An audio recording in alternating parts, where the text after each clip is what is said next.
From Fox 8 Sports, this is the Overtime Podcast.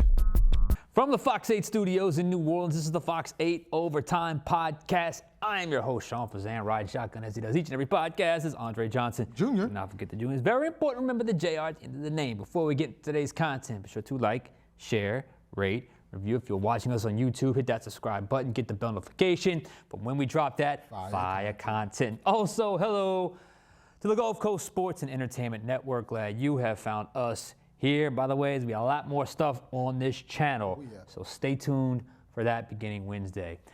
It is Monday. It is a new week. You probably haven't seen much of us lately because we've been out of town. We've been on taking our vacations. Your 2 weeks overlap with my 2 weeks, so it's been a while since we've done a brand new show. Hope you guys enjoyed the Ranking the Saints countdown while we were away. I know last week we didn't have any pods. This week we are back. We're refreshed. We're refocused.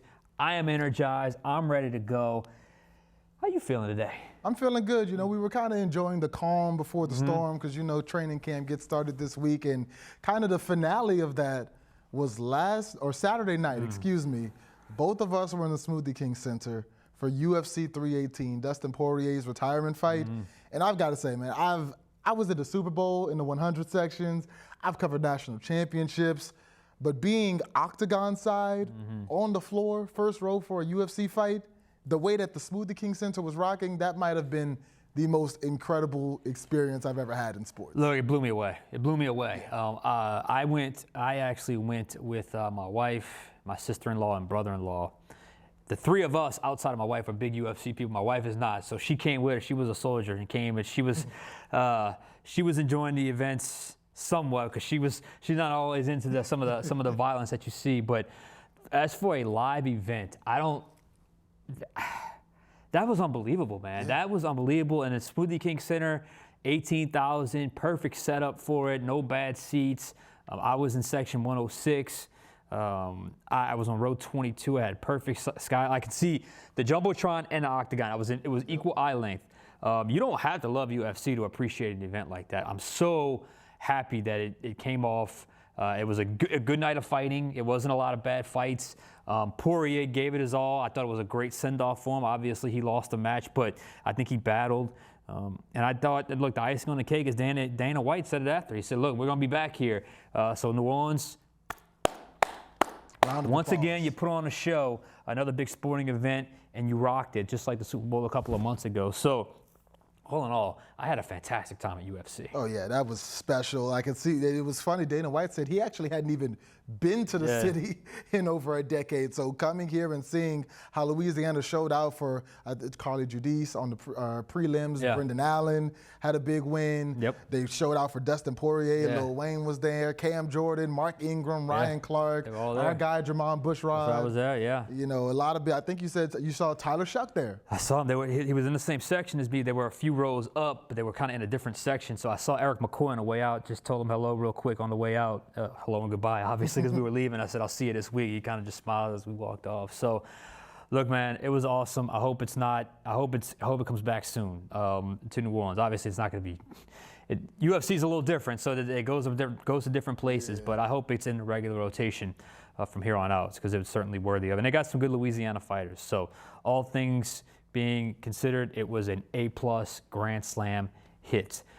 And that got me jacked for this week because, look, I was out for the last 2 weeks. You kind of tell from my tan here. I was on the beach in Destin, so I got far away from it mentally. So I'm ready to be back.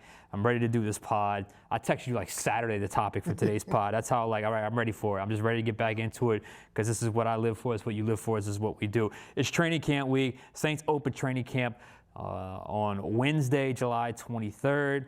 We go full speed from here on out. That's what we do, foot firmly on the gas. And obviously, that's where we wanted to go with the big picture today. Absolutely. I mean, there are going to be a lot of storylines going into training camp, the secondary, the offensive line, but we know where everybody's eyes are going to be, and that's the competition for QB1. That's going to be Spencer Rattler versus Tyler Shough. So as we get into training camp and the quarterback competition, we saw him in minicamp, we saw him, you know, in OTAs, just 7-on-7. Kellen Moore said for training camp, those training wheels are coming off, and it'll be some real 11-on-11 football. what qualities are you going to be looking for from both guys to see who will ultimately win that starting spot? Yeah, and I wanted to frame it that way because people have been asking me about it, and I can't stress this enough, how little we know right now about this quarterback competition and just how much we truly need to figure out. And the question is very specific. It's what quality do we believe is going to be the determining factor? They're going to have a big score of everything, but what quality is going to be the determining factor in winning this quarterback competition? We're at the 13-minute and 30-second mark of the first quarter of this quarterback competition in a 4-quarter game. That's still a long, long, long way to go. A long way to go. We have not seen a live 11-on-11 rep, full speed. We haven't seen that yet. Football is still 11-on-11. 7-on-7 is nice. I played flag football for years. 7-on-7 is great, but it ain't real tackle football. We understand that. So let's recap what we saw. In the practices that we watched over the offseason, the 3 OTA practices, and it ended up being 2 minicamp practices. So the 5 practices that we saw, if you added it up, I think you and I agreed, Rattler probably had the slightly better body of work in the 5 practices we were able to see. Again, it was all 7-on-7, so no blitzing, no protection calls, no mic IDs, no defenders or offensive line in the QB's faces, nothing like that. But fair is fair. And what we saw, those practices, Rattler had a few more practices where I would say he graded higher. Would you agree? It was very close. It was probably 51-49, Yes. but I give Rattler the slight edge, especially for those final 2 minicamp practices. Exactly. They did a lot of red zone work. So let's reset what we witnessed from both quarterbacks. I went back and just kind of rehashed. I mean, obviously, remember everything, but just to get a little more specific, Rattler, in my opinion, had a little bit more down-to-down consistency in 7-on-7. And really, I thought his strength was he saw the middle of the field well between the seams, second level, 11 to 20 yards downfield, that intermediate level. Think about it, the seams, the digs, the overs. I thought he really saw that level of the field well, and he lived there. And I thought he was a little bit better when it came to the red zone. Tyler Shough physically was impressive. He had a very explosive arm. You look at him, he's 6'5". He looks like a quarterback, let's be honest. He looks like a quarterback. And he led the offseason and what I call wild plays, specifically launching the 9 route, deep ball, down the sideline. Shough was one, Donovan Peoples-Jones was one, Bob Means was another one. I mean, it was, whoa, like everybody looked around, did you see that throw type of moment? But his vision got cluttered in that area where Rattler thrived, the middle of the field, between the seams, between the numbers, and when he didn't have the whole field to work with, like in red zone, he just was not quite as sharp. Now remember, it's his first ever, he's a rookie, so it was his first ever, first few practices as a professional player. So he just wasn't quite as sharp as Rattler was in those moments. So, which brings us to today. And the big tell I've been off for a while, I'm having trouble with my words. Big picture question, what trait will ultimately win the competition? Is it the big explosive arm, high ceiling, high draft pick of Shough, or the guy who's shown in a limited sample size to be a little bit more efficient down to down, at least to this point? I believe the answer is simply this. The trait that will separate the quarterback who wins this job will be the one who handles the blitz the best. All other QB strengths get neutralized or negated if that player cannot handle a blitz and get to what he does best on a consistent enough basis. Efficiency becomes erratic if the blitz is not handled. Explosive with a blitz and you can't handle it can be catastrophic because it can be explosive before the other team. Yep. So I can promise you, every D coordinator, everyone has the Rattler tape from a season ago. Every coordinator understands Rattler struggled against the blitz. They know it. He wins his job, that's coming. And I can promise you this, every defensive coordinator will blitz the crap out of Shough. It's a rookie. They're going to make the rookie show he can effectively beat it or at least survive in a high, intense, high simulated pressure. That quality right there, who handles the blitz? The score is 0-0. The score is absolutely 0-0. It can only be evaluated in 11 on 11 live. We have zero data this year on that. You can say a little bit from last year, but last year, different regime.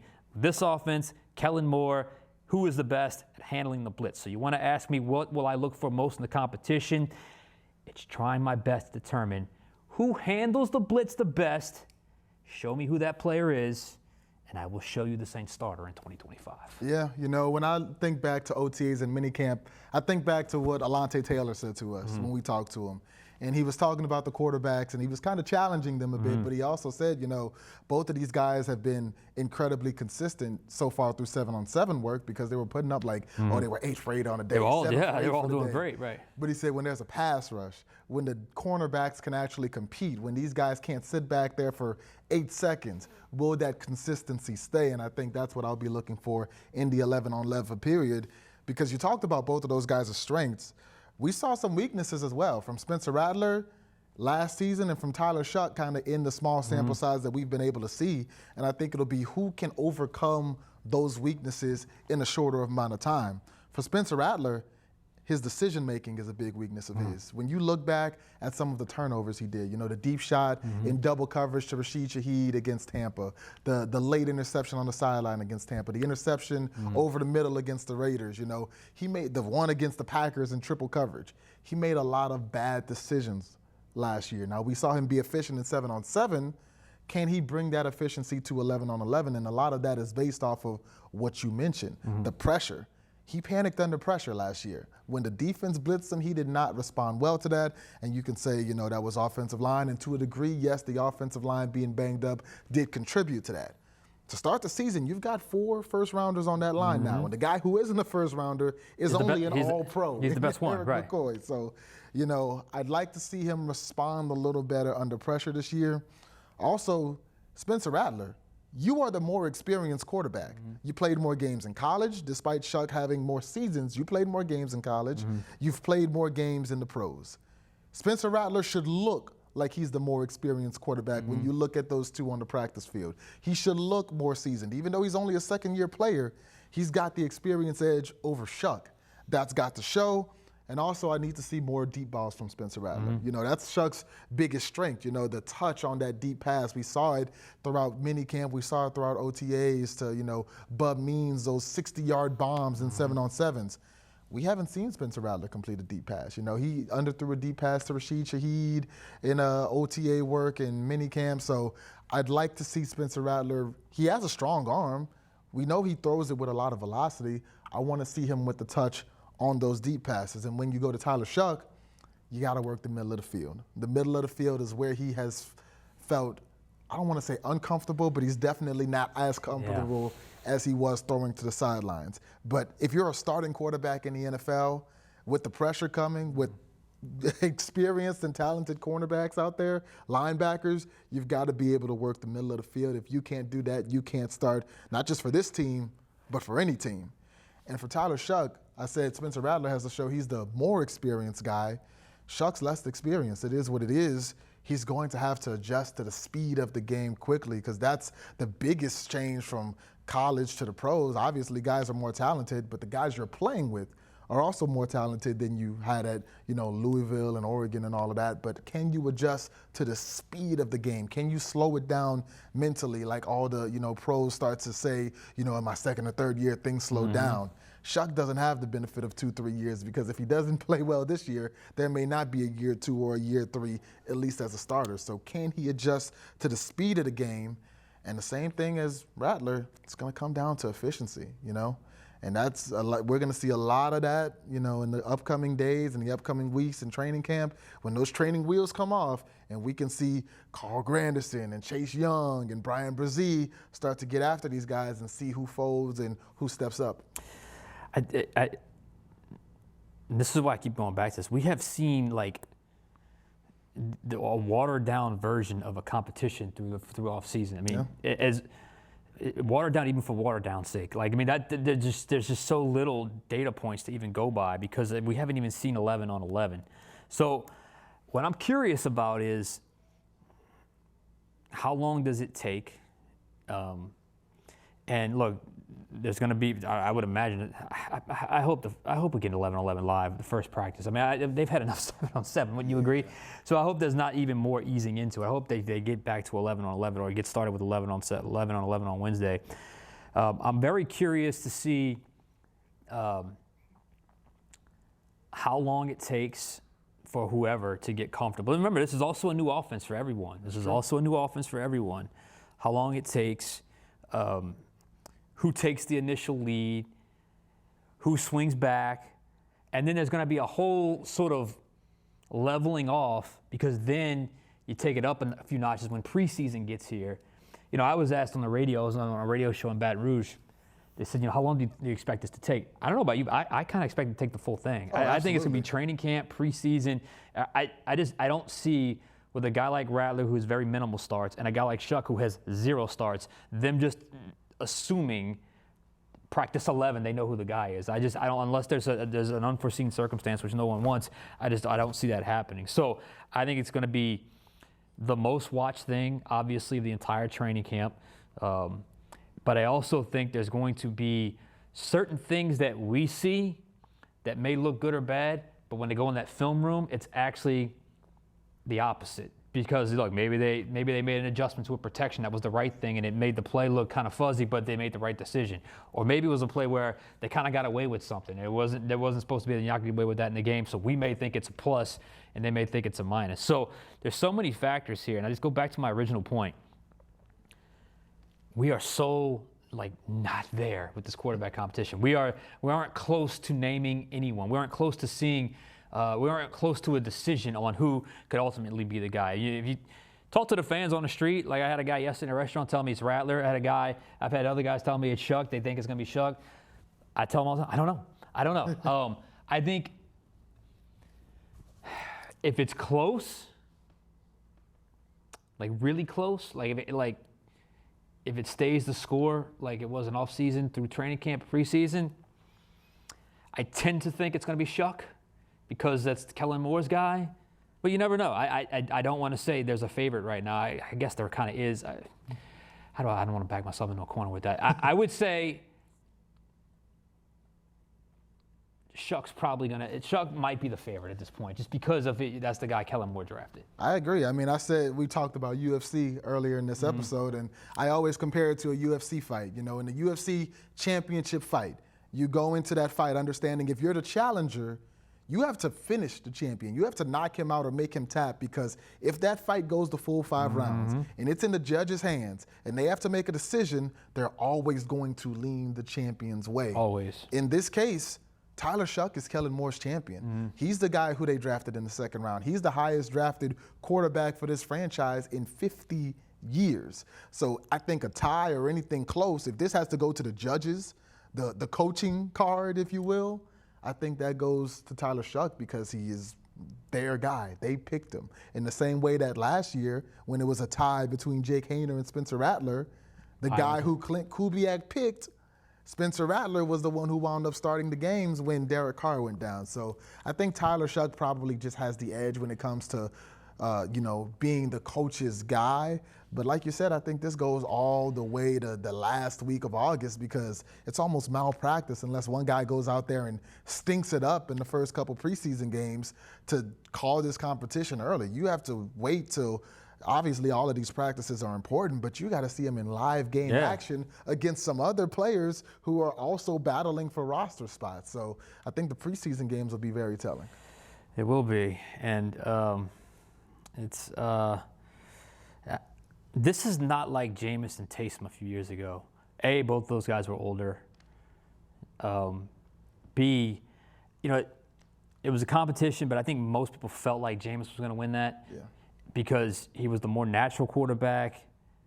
And then Taysom was Taysom, so it was hard. If Taysom was going to be quarterback, you take Taysom away from all the other stuff he did. So I don't think it's like this where there's everyone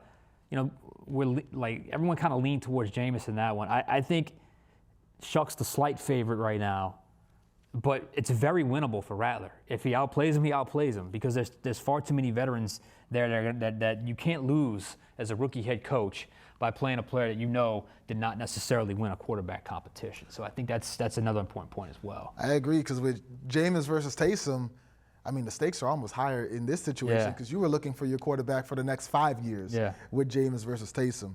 If things work out perfectly with Rattler and Shough, you might find your quarterback for the next 15 years. Yeah, could be. So, this is a big deal. And speaking of, quarterbacks in the future, Tyler Shough kind of secured his future a couple days ago when he inked a fully guaranteed second-round contract. And we had a whole podcast about how the Texans kind of set the standard for that by giving their second-round rookie the first ever fully guaranteed contract. And after that, about 98% of the rest of the second-rounders were kind of on strike because they wanted either a fully guaranteed contract or a mostly guaranteed contract. But now those dominoes are finally starting to fall, that training camps are starting, and Tyler Shough was one of the few to get a fully guaranteed deal. Yeah, and it was just like we said. I mean, the window, the space between 34 and 40, which 34 was it Schlesinger, the linebacker from UCLA.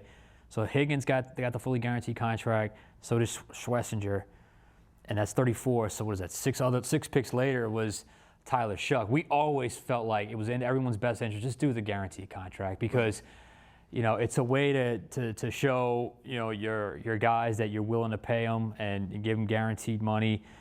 It's not going to kill you from an organizational standpoint by guaranteeing that full last year of the deal, and it's not going to break the bank. And honestly, if Shough ends up working out, like we said, that'll be a bargain by year 4. But it was funny because, you saw it, and I knew it was going to happen. Like a few days before training camp, all the second-round picks started coming around. It was just a matter of time. Then when I saw the 39th selection was it Luther Burden? I don't know if it was Luther Burden. He got fully guaranteed. I was like, it's done. He's getting a fully guaranteed contract. 41st pick, got 96%, 95% guaranteed. And then Shough got the fully guaranteed contract. So congratulations now to future draft picks. You now have the precedent set. If you are picked in the top 40, you are getting a guaranteed contract. If you're picked in the top 50, you'll get at least a 91, 92% guaranteed contract. So I think it's a good thing for those players because, look, they put their bodies on the line. To not have fully guaranteed contracts is tough, but the rate of injury, it is what it is. So to get as much guaranteed money as possible is certainly a good thing. And I thought this was a win-win because, look, Shough got his guaranteed deal, but it's not a huge amount of money when you talk about what he's making yearly and annually. And then the Saints could potentially have their quarterback of the future on a very, very reasonable contract right now. Yeah, and I know I saw some fans, they weren't crazy about it because they were like, oh, he hasn't done anything yet. Why would we guarantee a kid who hasn't shown us anything? It's not like you're paying Tyler Shough $40 million. No, a year. right. Like you're guaranteed. This isn't a TJ Watt contract here. Exactly. Right. This is a second-round rookie contract. This is crackers and chips compared to a lot of the other money that quarterbacks are making across this league. So I promise you, this isn't putting a dent at all into the Saints' financial situation. And I think it helps the Saints from a perspective of, and I said this about Houston when they signed their second-rounder to the first ever fully guaranteed deal for a second-round pick. It shows everybody else, not just rookies, but free agents, hey, we take care of our guys. Exactly. Because Houston didn't have to do that. Right. They didn't have to. And that's what really set the precedent for all this. And if we want to be honest, the Saints didn't have to do this.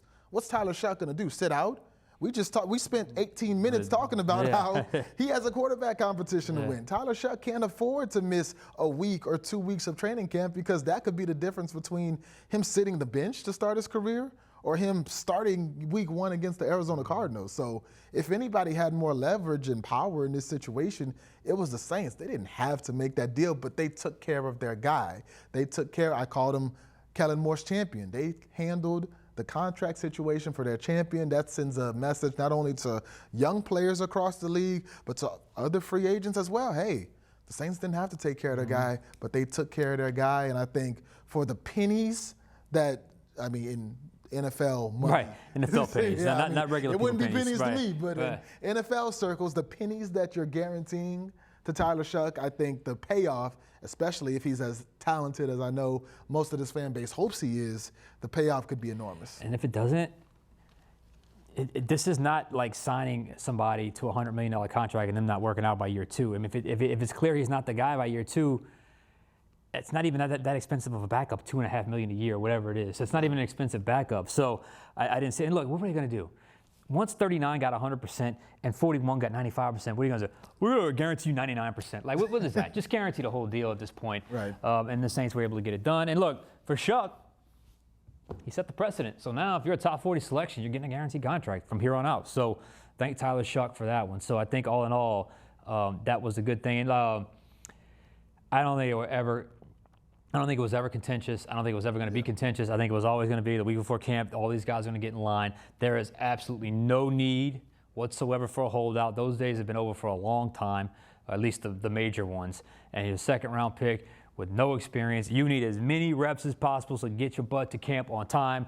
And it looks like he's going to do that. So any sort of crisis, which I don't think there ever was one, has been averted. Contract signed, sealed, and delivered.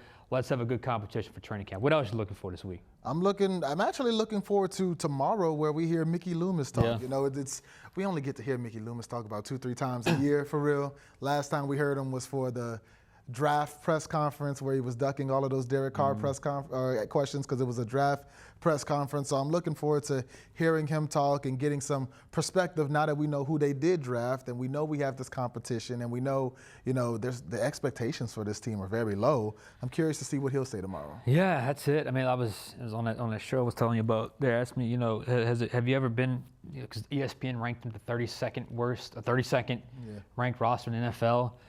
I'm like, look, I don't know if they're the worst, but this is going to be the lowest expectations I have for them going into a season in quite some time. I want to be dead wrong. I hope I'm dead wrong, but I just don't see with a rookie head coach and unknown a quarterback, at least at this stage of the game. Now, we'll see him play a few games. Maybe things change, but at this stage of the game, obviously, you just got to go with whatever information you have available. So how those expectations change and what type of mood that puts around the organization, I guess, is something that we can all look for out at training camp. And also, Kellen Moore, first chance. Build that culture. Build the Kellen Moore culture. It's the first time in 2 decades we haven't had a Peyton way of doing things. So I'm looking forward to that. All right, for Andre Johnson Jr., I'm Shough Fazende. We'll catch you guys next time on Overtime.